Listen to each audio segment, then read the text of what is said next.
Quetta development package के तहत शहर के मुख्तलिफ इलाकों में सड़कों की तोसी का अमल जारी। सरियाब रोड पहले फेज में अब तक 7.5 किलोमीटर रोड मुकम्मल हो चुका है, जबकि वज़ीर आला बलूचिस्तान मीर सरफराज बुगटी ने इस अज़्म का इज़हार किया है कि वो शहर की तरक्की और खूबसूरती के लिए कोई कसर नहीं छोड़ेंगे। इंतहाई तहे दिल से शुक्रिया अदा करते हैं जिन्होंने हमें सहूलत फराहम की। यहाँ पे रोड भी कुशादा हुए, पहले से जो ट्रैफिक का निज़ाम है वो भी बेहतर हो चुका है, सफाई का निज़ाम है वो भी इंशाल्लाह बेहतर हुआ है। हम बलखसूस अपने सूबाई कैबिनेट और सूबाई बलूचिस्तान का बहुत मशकूर है। वज़ीर आला बलूचिस्तान का कहना था कि एयरपोर्ट रोड समेत शहर के जितने बड़े मंसूबे हैं उनको जल्द मुकम्मल किया जाएगा।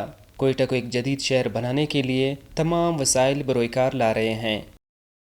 अब हम आपके एयरपोर्ट रोड को और बाकी कोयटा की ब्यूटिफिकेशन कर रहे हैं। इंशाल्लाह ताला आप अपने कोयटा को ट्रांसफॉर्म होते हुए देखेंगे।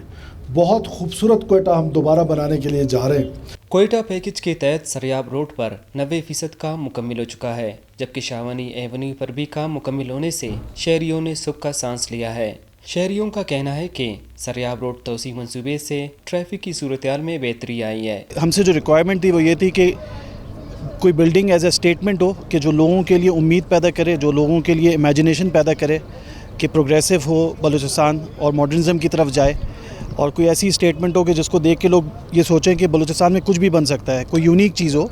कोयटा के शहरियों ने सरियाब रोड के फ़ेज़ 2 मंसूबे शुरू करने पर सूबाई हुकूमत के फैसले को सराहा। उन्होंने वज़ीर आला बलूचिस्तान से सर्विस रोड पर जल्द काम शुरू करने का मुतालबा भी किया। कैमरामैन अदनान सईद के साथ आसिफ बलोच, APP न्यूज़, कोयटा।